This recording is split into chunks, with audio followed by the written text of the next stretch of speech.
Many different types of pumps exist to assist fluid movement in a variety of systems. An external gear pump uses two gears rotating against each other to provide fluid movement. One gear is driven by a motor connected to a shaft. This is called the drive gear because it is driven by a motor and it in turn meshes with and drives the movement of the second gear. As the gears rotate away from each other and come out of mesh, they create an expanding volume on the inlet side of the pump. This creates a vacuum at the inlet port, allowing fluid to flow into the pump. Then fluid flows into the cavities and is trapped by the gear teeth. As the gears rotate, a flow path is created around the outside of each one. Fluid trapped in the slots between teeth is carried around and discharged into the cavity with the outlet port. Meshing of the teeth in the center of the pump seals the outlet port from the inlet port. No fluid passes between the gears. The advantages of external gear pumps are their high speed and pressure, relatively quiet operation, and that their design accommodates a wide variety of materials. Disadvantages include bushings in the liquid area can become worn and that they have fixed end clearances. Internal gear pumps are exceptionally versatile. This type of pump has one inner gear which is inside a second outer gear. The inner gear has a shaft driven by a motor and has teeth that protrude outward. The outer gear has teeth that protrude inward toward the center of the pump. As the inner gear rotates, it meshes with and moves the outer gear. Liquid is trapped in the gear spaces and carried from the inlet to the discharge. A stationary crescent-shaped divider separates the intake and discharge portions of the fluid. Advantages of internal gear pumps are a smooth and almost pulseless flow, and slightly more horsepower for its size. Disadvantages are its higher cost, limited size range, low to moderate pressure ratings, and few sources of manufacture. A rotary vane pump is a positive displacement pump that consists of vanes mounted to a rotor. The vanes are on an off-center drive shaft. As the shaft rotates, the variable length vanes slide in and out to maintain contact with the pump housing.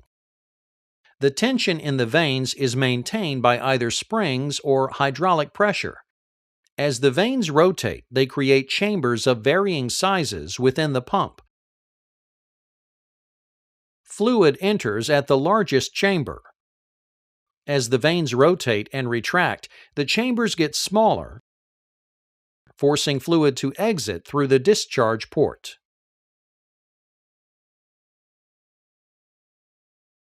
The advantages of vane pumps are that they can handle low viscosity fluids at relatively higher pressures, can dry run for short periods, and develop a good vacuum. Their disadvantages include complexity and their unsuitability for both high pressure and high viscosity fluids. Piston pumps come in many different forms. A swash plate is a device used to translate the motion of a rotate shaft into the reciprocating motion of a piston. Swash plate piston pumps have a rotating shaft connected to a cylinder block containing pistons, which are pressed against a stationary swash plate that sits at an angle to the cylinder. As the shaft rotates, the pistons move against the swash plate, causing them to reciprocate within the piston block.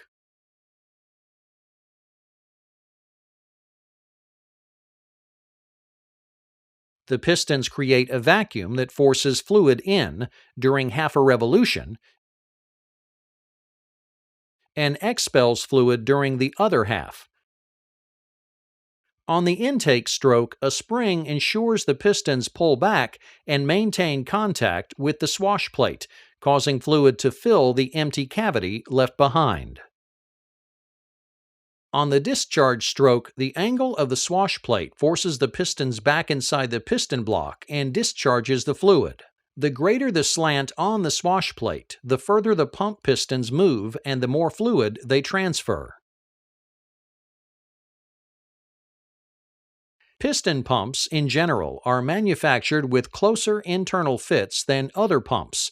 This means that internal slippage can be less so that they operate with reasonable efficiency at pressures both too high or too low for the operation of other pumps. Radial pumps are designed so the pistons stroke in a direction at right angles to the shaft.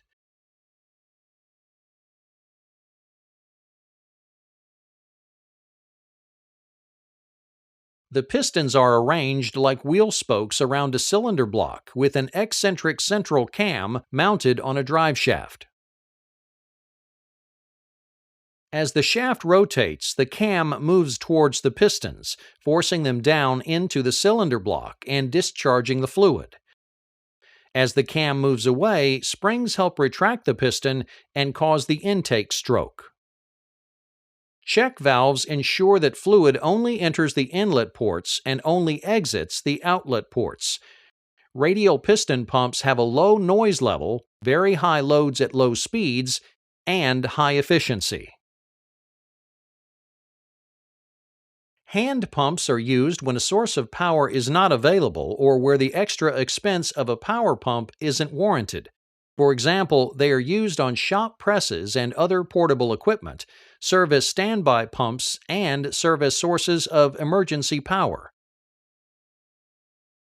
Hand pumps are always of piston type and are usually constructed with a piston working between two check valves.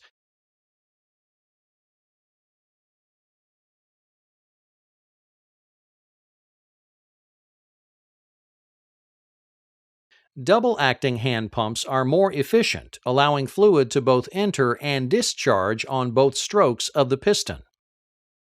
Moving the pump handle in either direction allows fluid to be drawn in from the reservoir and discharged via the outlet ports. Check valves in all locations prevent fluid backflow.